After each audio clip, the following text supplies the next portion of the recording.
Hello students, in the last video we have learned what are the chemical reactions and what is meant by chemical equations.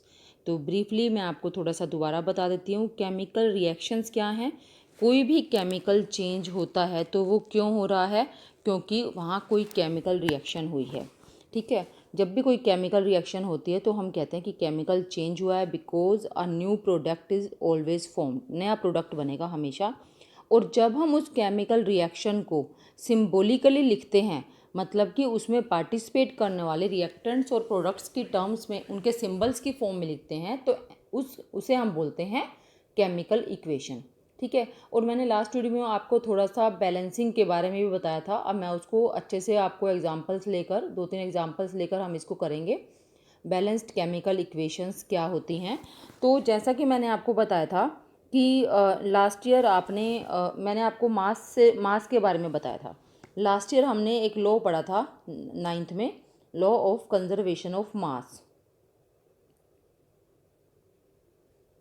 ठीक है, हमने इसके बारे में पढ़ा था, लॉ ऑफ कंजर्वेशन ऑफ मास। इसके अकॉर्डिंग क्या होता है कि mass is neither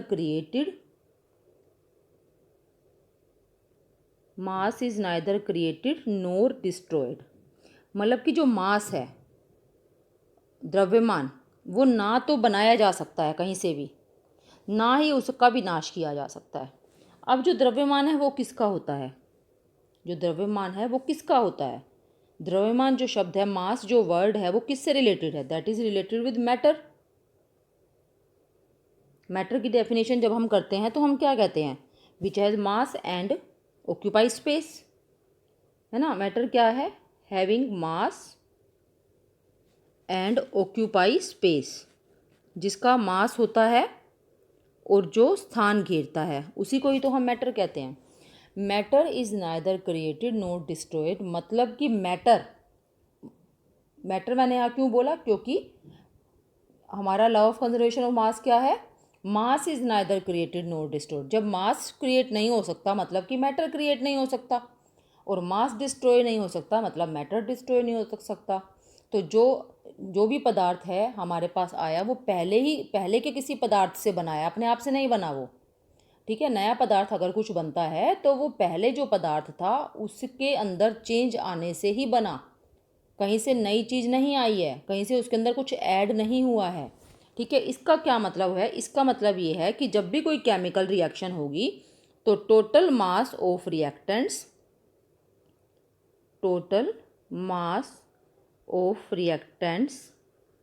is always equal to total mass of products।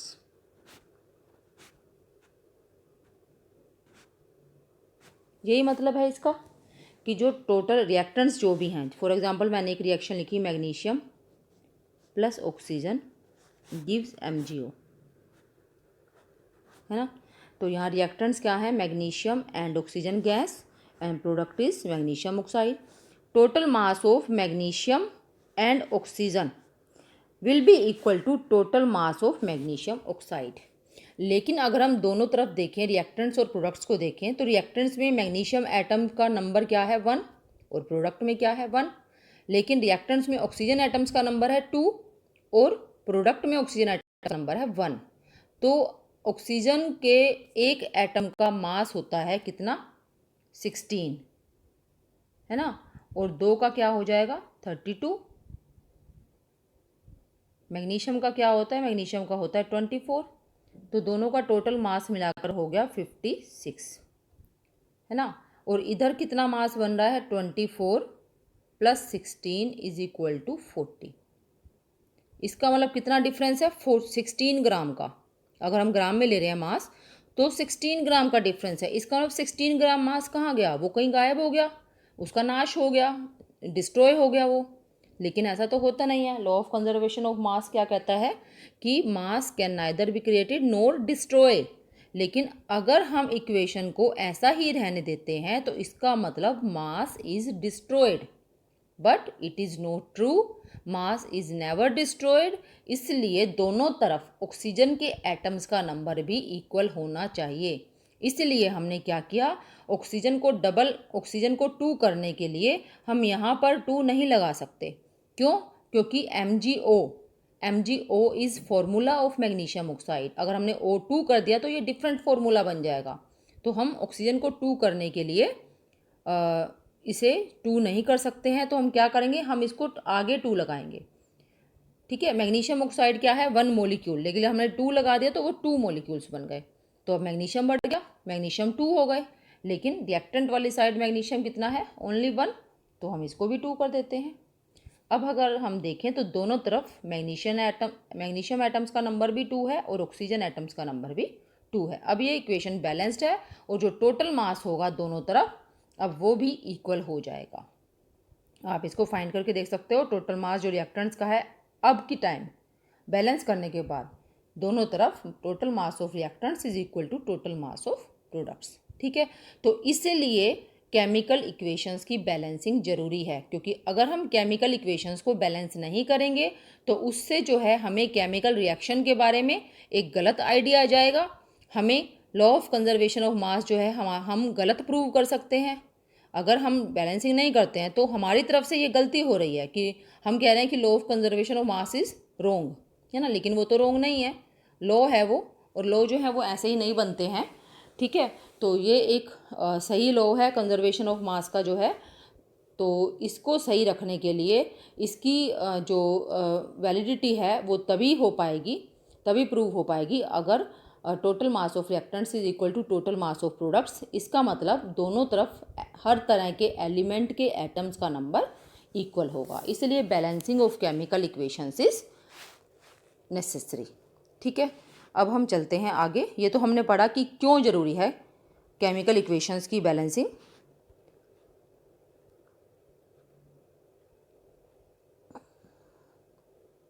ठीक है, अब यहाँ पर एक और एग्जांपल है, मैंने ये पिछला एग्जांपल लिया था तो अब हम इसको भी बैलेंस करते हैं। अगर रिएक्शन हो रही है जिंक और सल्फ्यूरिक एसिड में, तो product is zinc sulphate and hydrogen. जब हाइड्रोजन लिखा है ना, इसका मतलब हाइड्रोजन जो है ना नेचर में H2 की फॉर्म में मिलती है, कभी भी हाइड्रोजन इस फॉर्म में नहीं मिलती है, हाइड्रोजन इस फॉर्म में मिलती है। अगर हाइड्रोजन लिखा है रिएक्शन में तो उसका मतलब H2, अगर ऑक्सीजन लिखा है तो उसका मतलब O2। ठीक है, तो ये है वर्ड इक्वेशन। ये वर्ड इक्वेशन क्या बता रही है हमें, ये इक्वेशन हमें ये बता रही है कि when zinc reacts with sulphuric acid it produces zinc sulphate and hydrogen, means zinc and sulphuric acid are reactants, zinc sulphate and hydrogen are products. लेकिन अब हम इसको केमिकल इक्वेशन को सिंबल्स की फॉर्म में लिखते हैं और हम इसको बैलेंस करते हैं। तो बैलेंस कर बहुत ही सिंपल मेथड है, बिल्कुल भी इसमें घबराने की ज़रूरत नहीं है, सिंपली आप इसको बैलेंस कर सकते हो। When zinc reacts with sulphuric acid it produces zinc sulphate and hydrogen, hydrogen जो है वो गैस है। ठीक है, अब हम 1 बाय 1 दोनों तरफ जो केमिकल इक्वेशन है ये उसको बैलेंस करना शुरू करते हैं। टोटल नंबर ऑफ़ एटम्स दोनों साइड पर इक्वल करना शुरू करते हैं। उसके लिए हम क्या करते हैं, अगर आप बिल्कुल भी गलती नहीं करना चाहते तो आप क्या कर सकते हो कि रफ में हम क्या कर सकते हैं, हम इनके तरफ ना बॉक्सेस बना लेते हैं, इनके चारों तरफ। हम ये बॉक्सेस क्यों बना रहे हैं, इस बॉक्स का मतलब है कि इसके अंदर जो भी लिखा है ना वो कुछ भी चेंज नहीं होगा, ना कोई नंबर चेंज होगा, ना तो हम कोई नंबर हटा सकते हैं, ना कोई नंबर हम लगा सकते हैं, ऐड कर सकते हैं, ना कोई एटम हटा सकते हैं, ना ही कोई एटम लगा सकते हैं। ठीक है, अब हम देखते हैं, यहाँ पर आपको ध्यान रखना है, आपने आयंस के बारे में पढ़ा था 9th क्लास में, और हम जानते हैं SO4 सल्फेट आयन है। ठीक है, तो दोनों तरफ है SO4, तो हम SO4 को एक साथ ही काउंट करेंगे। कैसे, SO4 हम इकट्ठा ही काउंट करेंगे, ये 1, इसको 1 यूनिट काउंट कर रहे हैं हम। ठीक है, अब देखो जिंक क्या है, जिंक का नंबर है यहाँ पर 1 और यहाँ पर कितना है 1, तो इक्वल है ये। ठीक है, उसके बाद हम देखते हैं हाइड्रोजन, हाइड्रोजन यहाँ पर कितने हैं 2 और यहाँ कितने हैं हाइड्रोजन 2। सल्फेट यहाँ पर कितने हैं 1, सल्फेट SO4, H2SO4 पूरा लिखा हुआ है, उसके आगे कोई भी नंबर नहीं है, मतलब 1 है। ठीक है, तो SO4 कंप्लीट जो है दैट इज़, यहाँ पर मैं लिख देती हूँ फिर भी, जिंक 1 है, यहाँ मैं लिख रही हूँ हाइड्रोजन, एटम्स लिख रहे हैं अब हम। ठीक है, और यहाँ मैं लिख रही हूँ SO4 1 है और यहाँ भी SO4 क्या है 1 है, तो सब कुछ सेम है दोनों साइड पर। इसका मतलब क्या है कि ये इक्वेशन पहले से ही बैलेंस्ड है। आपको एग्जाम्स में इस टाइप की इक्वेशंस भी दी जा सकती हैं बैलेंसिंग में, जो पहले से ही बैलेंस्ड हो, तो आपको लिख देना है, आपको चेक करना है कि बैलेंसिंग की ज़रूरत है या नहीं है। अगर इक्वेशन ऑलरेडी बैलेंस्ड है तो आप लिख सकते हो इक्वेशन इज ऑलरेडी बैलेंस्ड। ठीक है, तो हम यहाँ क्या लिखेंगे, this chemical equation is already balanced.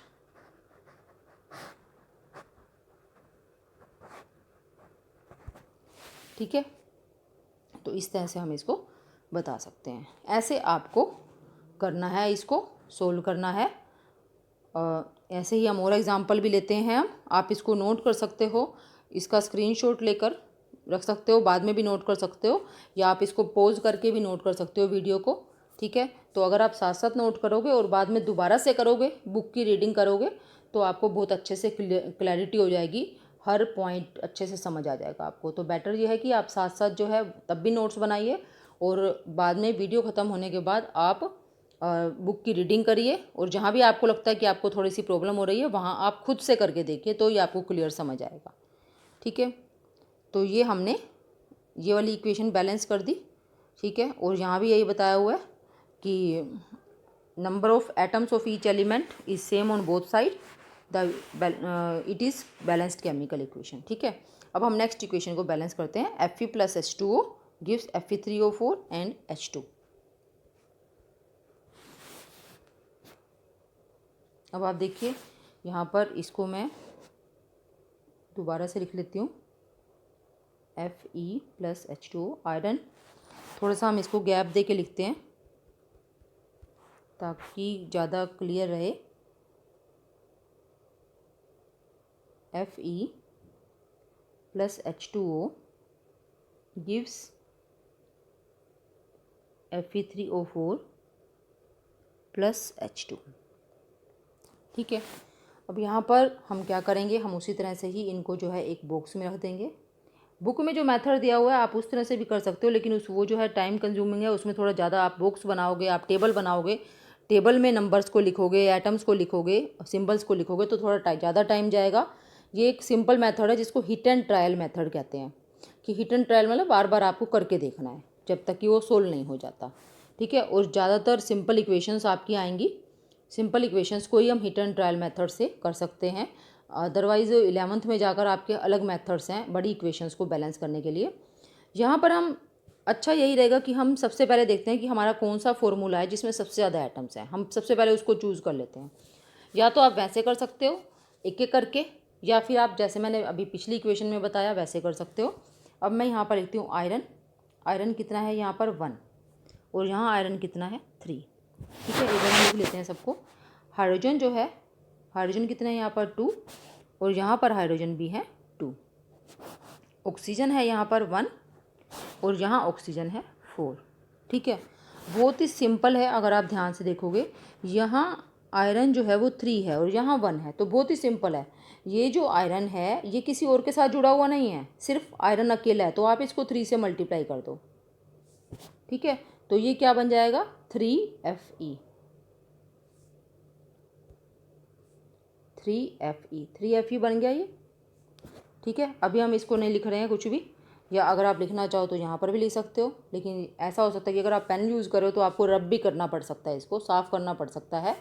तो या तो आप पेंसिल से करो, अगर डायरेक्टली यहाँ लिखना चाहते हो ज़्यादा बेटर रहेगा, तो पहले पेंसिल से करके फिर आपको स्टेप्स नहीं दिखाने होते हैं बैलेंसिंग में कि आपने किस तरह से बैलेंस किया इक्वेशन को। आपको अगर आया कि आपको इक्वेशन बैलेंस करनी है, केमिकल इक्वेशन को बैलेंस करना है, तो आपको सीधा आप रफ में करके उसको सीधा जो है बैलेंस्ड केमिकल इक्वेशन भी आंसर में लिख सकते हो। तो आपको स्टेप वाइज फेयर वर्क करके नहीं दिखाना होता है इसमें। ठीक है, 10th क्लास में। तो अब इसमें हम क्या करते हैं, यहाँ पर मैंने 3 लिख दिया डायरेक्टली। ठीक है, आयरन हो गया बैलेंस्ड, 3 हो गए। अब देखते हैं हाइड्रोजन बैलेंस्ड है पहले से ही। ऑक्सीजन देखते हैं, यहाँ 4 है यहाँ 1 है, तो हम ऑक्सीजन को 4 से मल्टीप्लाई कर देते हैं। ठीक है, लेकिन ऑक्सीजन को 4 से मल्टीप्लाई करते हैं, ऑक्सीजन किस में है H2O में। ऑक्सीजन को 4 से मल्टीप्लाई करने का मतलब है कि वाटर 4 हो गया, ये हमने लगा दिया यहाँ पर 4। ठीक है, लेकिन H2O के आगे 4 लगाने के बाद हमारी जो ये हाइड्रोजन थी ये कितनी हो गई, हाइड्रोजन हो गई 8 हाइड्रोजन हो गई। ये करने के बाद हाइड्रोजन बिकम्स 8। और फिर हम देखते हैं राइट हैंड साइड पर हाइड्रोजन कितनी है, सिर्फ 2 है। तो बहुत ही सिंपल है, हम इसको 4 से मल्टीप्लाई कर देते हैं और ये हो जाएगा 8। तो हमने इसको यहाँ पर 4 लिख दिया। ठीक है, अगर अब आप चेक करोगे तो हमारी इक्वेशन बिल्कुल कंप्लीटली बैलेंस्ड है।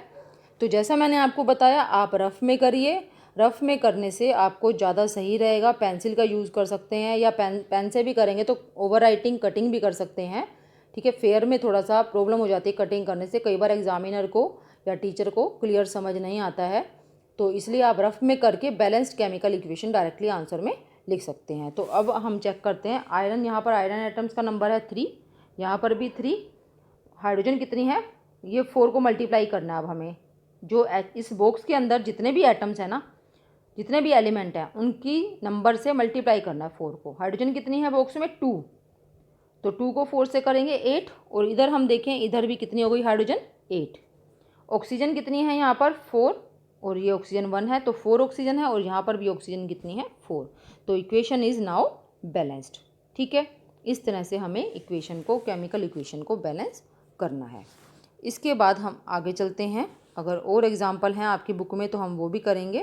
ये देखिए, ये इसमें इस तरह से टेबल बना कर दिया हुआ है, तो काफ़ी लंबा प्रोसेस हो जाता है ये, इसलिए आप सिंपल मेथड से करिए, इसको बैलेंस बहुत ही आसानी से हो जाएगी। और ऐसी कोई इक्वेशन नहीं होती है, अगर आपको समझ आ गया तो आप बहुत आसानी से बैलेंस कर सकते हो।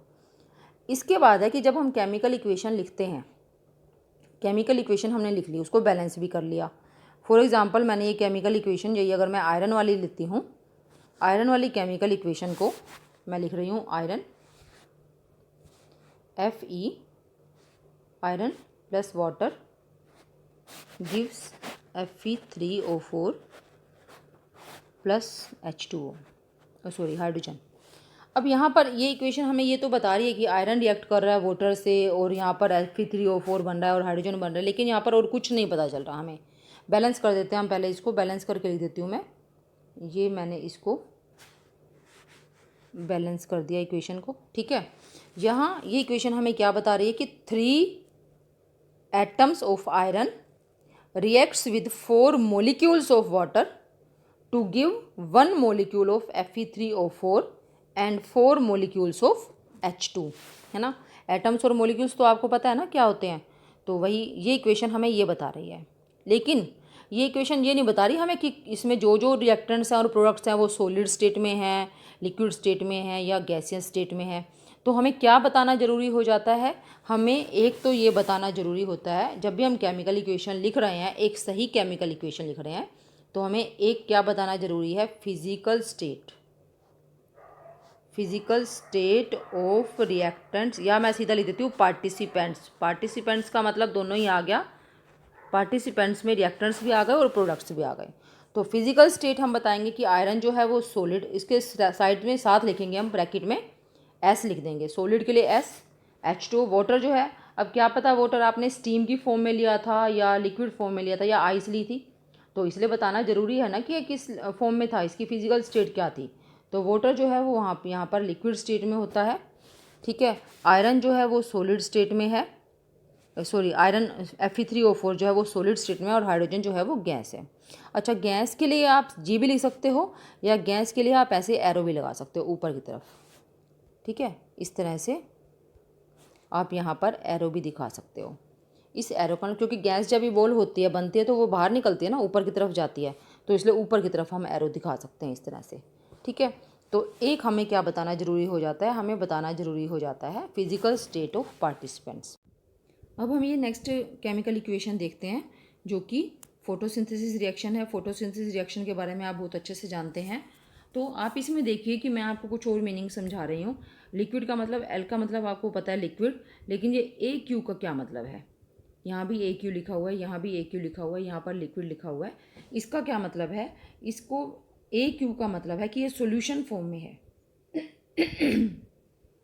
ए क्यू ये सॉरी, इसकी फुल फॉर्म है एक्वस, और aqueous means solution in water. ठीक है, जैसे कि आप नमक जो है वो अगर पानी में डिज़ोल्व करते हो, सॉल्ट जो है अगर आपने उसका, सॉल्ट कॉमन सॉल्ट का फॉर्मूला ये होता है NaCl, सोडियम क्लोराइड, इसको आपने पानी में डिज़ोल्व कर दिया तो क्या बन गया, कॉमन सॉल्ट का सॉल्यूशन बन गया। अब आप उसको ये नहीं लिख सकते हो, ये नहीं लिख सकते आप, क्यों? क्योंकि केमिकल रिएक्शन नहीं हो रही है यहाँ पर। सॉल्ट जब पानी में हम डिज़ोल्व करते हैं वो सिंपल एक फिजिकल चेंज है, वो उसके अंदर घुल गया, ठीक है, वो एक मिक्सचर बन गया है सिंपल। तो हम उसको क्या दिखाएंगे फिर?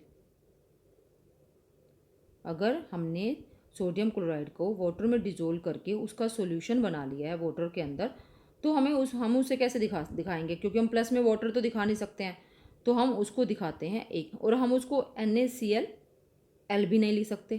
क्यों?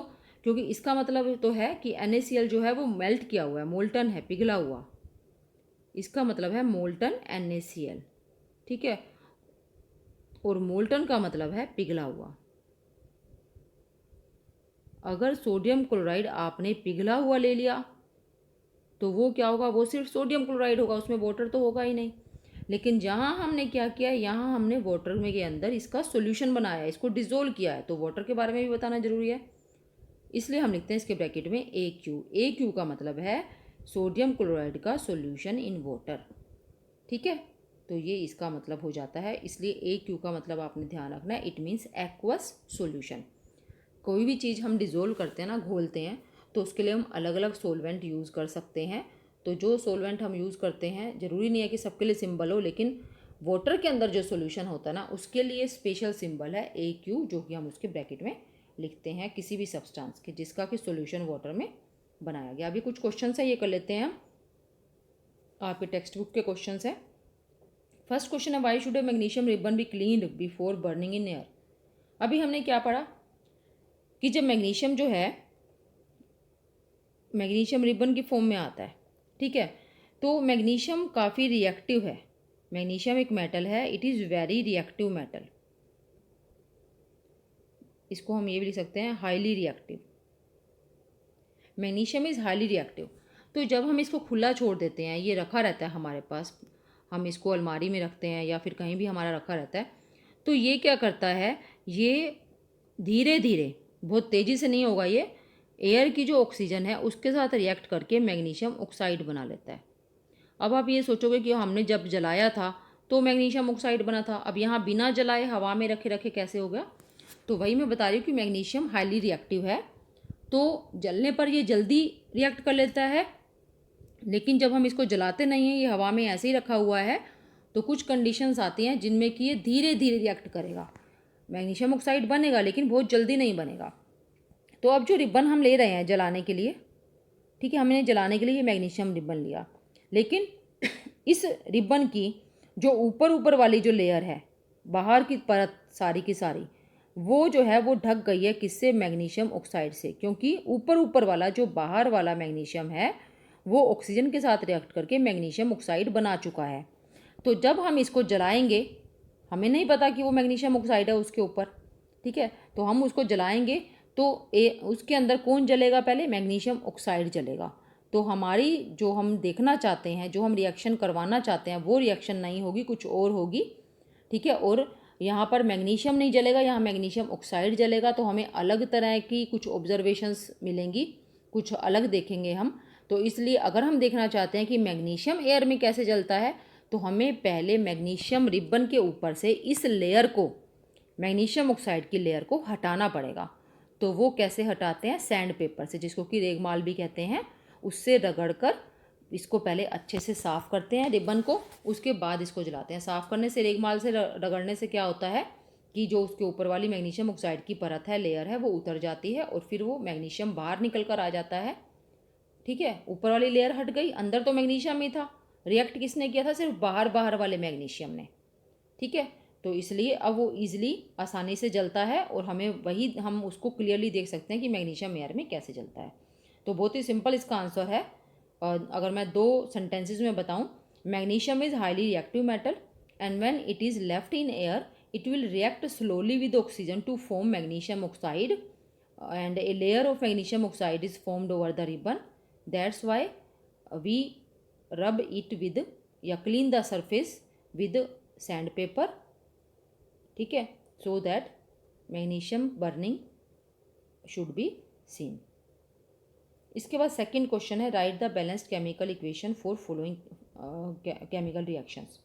हाइड्रोजन प्लस क्लोरीन, तो मैंने आपको बताया था कि हाइड्रोजन जो है वो नेचर में H2 फॉर्म में मिलती है, तो आपको H2 ही लिखना है, प्लस क्लोरीन, थोड़ा सा गैप छोड़ के लिखेंगे क्योंकि हमें बैलेंस भी करना पड़ेगा इनको। क्लोरीन भी नेचर में Cl2 फॉर्म में मिलती है। दे प्रोड्यूस हाइड्रोजन क्लोराइड, आपको ये फॉर्मूलेज आते होंगे, 9th में आपने किए हैं। HCl बहुत ही सिंपल सी केमिकल इक्वेशन है, इसको बहुत ही आसानी से आप बैलेंस कर सकते हो। 2 हाइड्रोजन है 2 क्लोरीन है, लेकिन यहाँ पर सिंगल सिंगल है, तो हम यहाँ तो लगा नहीं सकते हैं 2 2, क्योंकि इससे फॉर्मूला चेंज हो जाएगा। तो हम क्या कर सकते हैं, हम ये लगा देंगे। इससे क्या हुआ, एक ही बार में हमारा दोनों का काम हो गया, हाइड्रोजन भी डबल क्लोरीन भी डबल, और हमारी इक्वेशन क्या हो गई, बैलेंस। ठीक है। Next chemical equation barium chloride.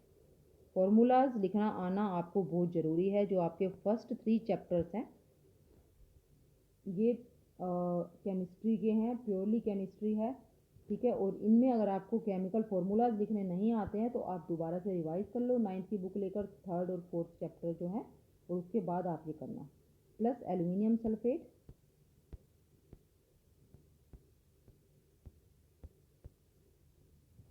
Give barium sulphate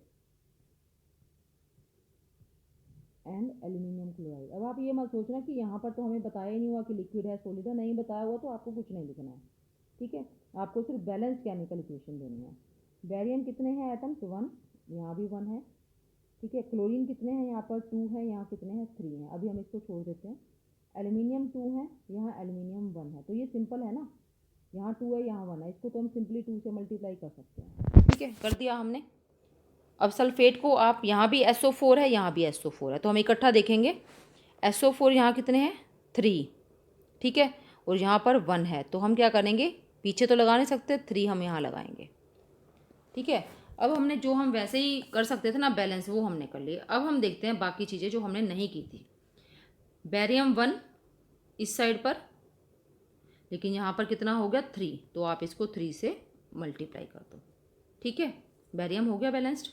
aluminium 2, यहाँ भी एल्यूमिनियम हमने 2 कर दिया था। सल्फेट 3, ये 3 है, यहाँ भी सल्फेट 3 हो गया। ठीक है, अब बचा क्लोरीन। क्लोरीन कितनी हो गई, ये 3 मल्टीप्लाई 2, 3 मल्टीप्लाई 2 कितने हो गई, 6, और यहाँ क्लोरीन 2 आगे है, 2 मल्टीप्लाई यहाँ क्या है, 3, 6 हो गई बैलेंस्ड। बहुत ही सिंपल है केमिकल इक्वेशन को बैलेंस करना। कंसंट्रेशन ऑफ माइंड चाहिए, और आपको घबराना नहीं है। अगर आप एक बार चूक गए, नहीं कर पाए, तो कोई बात नहीं, दोबारा से शुरू करिए, यही तो है हिट एंड ट्रायल मेथड। ठीक है, इसके बाद हम नेक्स्ट देखते हैं sodium plus water. Sodium metal, ठीक है, और सोडियम मेटल नेचर में जो मिलती है हम उसको सिर्फ Na लिखते हैं, इस फॉर्म में मिलती है, plus water give sodium hydroxide and hydrogen means H2 gas. ठीक है, सोडियम एटम्स दोनों तरफ सिंगल सिंगल है, 1, ये भी 1। अब यहाँ हाइड्रोजन का है, यहाँ थोड़ा सा आप देखो, हाइड्रोजन देख लेते हैं पहले हम। ऑक्सीजन तो 1 और 1 ही है, ये भी 1 है, ये भी 1 है। ठीक है, हाइड्रोजन यहाँ पर है 2, और यहाँ कितनी है, 1 ये है, प्लस 2 ये है, 3 है ना। तो अब 3 को कैसे बैलेंस किया जाए, 2 से। अगर हम इसको 2 कर देते हैं, अगर हम इसको 2 कर दें, 2 करने से क्या हो गया, 2 सोडियम हो गया। ठीक है, 2 ऑक्सीजन हो गया यहाँ पर, और 2 हाइड्रोजन हो गया। अब हम इसको दोबारा से बैलेंस करके देखते हैं। सोडियम यहाँ पर 2 है, तो हम इसको 2 से मल्टीप्लाई कर देंगे। ठीक है, ऑक्सीजन कितनी है यहाँ पर, ऑक्सीजन है 2, यहाँ पर कितनी है, 1, तो हम इसको 2 से मल्टीप्लाई कर देंगे। ठीक है, मैं यहाँ पर चारों तरफ बॉक्स नहीं बना रही हूँ इनके, लेकिन आप बॉक्स बनाकर करना ज़्यादा अच्छा रहेगा। हाइड्रोजन कितनी है यहाँ पर, 2 ये है, ये हटा देना हमें, और 2 ये है, कितनी हो गई, 4, और यहाँ कितनी हो गई, यहाँ भी 4 हो गई। 2 मल्टीप्लाई 2 इज इक्वल टू 4। ये नंबर्स आपको, ये नीचे वाले जो है ना, ये लिखने नहीं हैं, आपको सिर्फ फॉर्मूला के सामने वाले नंबर लिखने हैं। तो हमारी इक्वेशन क्या हो गई अब, ये 2Na plus 2H2O gives 2NaOH plus H2। थोड़ा सा ये मैसी हो गया ये, ठीक है। ये हमारी केमिकल इक्वेशन बैलेंस हो गई। इसके बाद हम नेक्स्ट क्वेश्चन देखते हैं। यहाँ पर स्टेट सिंबल्स भी बताने हैं, फिजिकल स्टेट भी बतानी है। Solutions of barium chloride and sodium sulphate, यानी कि सॉल्यूशन ऑफ बैरियम क्लोराइड का सॉल्यूशन और सोडियम सल्फेट का सॉल्यूशन, अलग अलग सॉल्यूशन है दोनों के, इन वाटर में है, ठीक है। रिएक्ट, यानी कि ये दोनों क्या है, रिएक्टेंट्स हैं, ये रिएक्ट करते हैं। बैरियम क्लोराइड का वाटर में सॉल्यूशन तो AQ लिख दिया हमने। React with sodium sulphate in water, ये भी लिख दिया हमने। It gives insoluble barium sulphate. Insoluble का मतलब सॉलिड फॉर्म में है, घुला हुआ नहीं है वो, ठीक है। बैरियम सल्फेट ये इनसोल्यूबल है, तो ये क्या है, सॉलिड है, ठीक है। And solution of sodium chloride, solution of sodium chloride, तो अब ये सोडियम क्लोराइड का सॉल्यूशन किस में होगा, ये जब वाटर के अंदर थे तो वाटर ही होगा ना उसमें भी, ये किसी और चीज़ में थोड़ा घुल जाएगा। जो प्रेजेंट था उसके अंदर वाटर प्रेजेंट था तो वाटर में ही घुलेगा। अब बैलेंस करना है हमें। बैरियम वन पहले हम जो आपको जो इजी लगे आप इसमें कर सकते हो, ऐसा कोई रूल नहीं है, ठीक है। सोडियम यहाँ 2 है, यहाँ कितने हैं 1 है, तो हमने इसको 2 से मल्टीप्लाई कर दिया, आगे 2 लिख देना है। यहाँ पर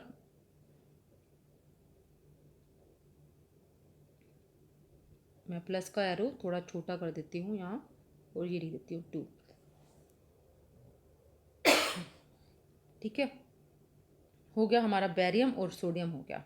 अब क्लोरीन देखो कितनी है 2, यहाँ क्लोरीन कितनी है 2, इक्वल, ये 2 है ना। सल्फेट कितना है 1, और यहाँ सल्फेट कितना है 1, हो गई बैलेंस। बहुत ही सिंपल है, ठीक है। अब हम नेक्स्ट करते हैं sodium hydroxide solution in water.